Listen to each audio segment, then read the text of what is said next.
Hi, year four.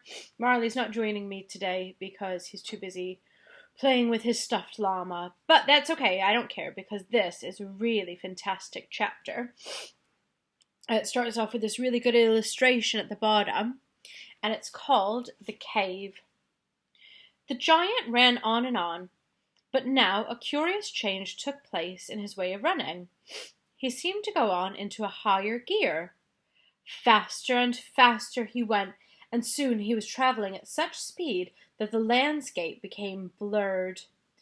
The wind stung Sophie's cheeks, and it made her eyes water. It whipped her head back and it whistled in her ears. She could no longer feel the giant's feet touching the ground. She had the weird sensation that they were flying. Now it was impossible to tell if they were over land or sea. This giant had some sort of magic in his legs. The wind rushing against Sophie's face became so strong that she had to duck down into her blanket to prevent her head from being blown away. Was it really possible that they were crossing oceans? Certainly felt that way to Sophie. She crouched in the blanket and listened to the howling of the wind. It went on for what seemed like hours. Then, all at once, the wind stopped howling. The pace began to slow down. Sophie could feel the giant's feet pounding once again over the earth. Pardon me, once again over the earth. She poked her head up out of the blanket to have a little look. They were in a country of thick forests and rushing rivers. The giant had definitely slowed down. Here, you can see a picture of what it looks like. Whoops. Yep, so that's a picture of what it looks like. They were in a country of thick forests and rushing rivers. The giant had definitely slowed down and was now running more normally, although normal is quite a silly word to use to describe a galloping giant. He leapt over a dozen rivers, he went rattling through a great forest, down into a valley, up over a range of hills as bare as concrete. And soon he was galloping over a desolate wasteland that was not quite of this earth. The ground was flat and pale yellow. Great lumps of blue rock were scattered around, and dead trees stood everywhere like skeletons. The moon had long since disappeared, and now dawn was breaking. Sophie, still peering out from inside of her blanket, saw suddenly ahead of her a craggy mountain. The mountain was dark blue, and all around it the sky was gushing and glistening with light. Bits of pale gold were flying among delicate frosty white flakes of cloud, and over to one side of the rim the morning sun was coming up as red as blood. Right behind the mountain the giant stopped. He was puffing mightily.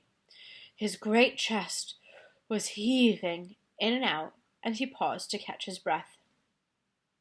Directly in front of them, lying against the side of the mountain, Sophie could see a massive round stone. It was as big as a house. The giant reached out and rolled the stone to one side as easily as if it had been a football, and now, where the stone had been, there appeared a vast black hole. The hole was so large that the giant didn't even have to duck his head as he went in. He strode into the black hole, still carrying Sophie in one hand, the trumpet and the suitcase in the other. As soon as he was inside, he stopped and turned and rolled the great stone back into place so that the entrance to his secret cave was now completely hidden from the outside.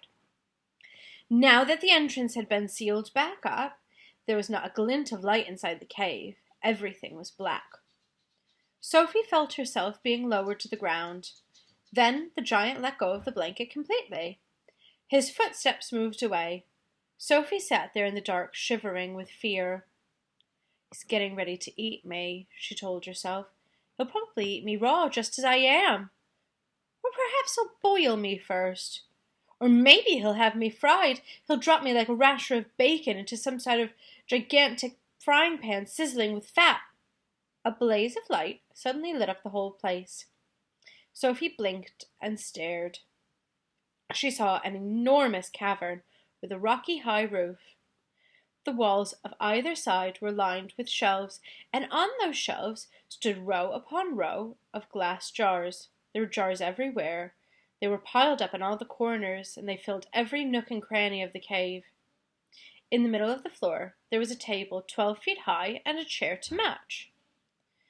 The giant took off his black cloak and hung it against the wall.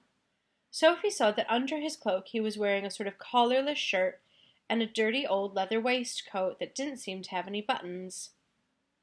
Oh, first, before we go on, let's have a look. That's where Sophie sat on the floor. That's all the glass bottles, really high, and that's how big his suitcase is. Sorry. His trousers were faded green, and were far too short for his legs. On his bare feet he was wearing a sort of pair of ridiculous sandals that for some reason had holes cut along each side, with a large hole cut at the end where his toes all stuck out. Sophie, crouching on the floor of the cave in her nightie, gazed back at him through thick steel-rimmed glasses. She was trembling like a leaf in the wind.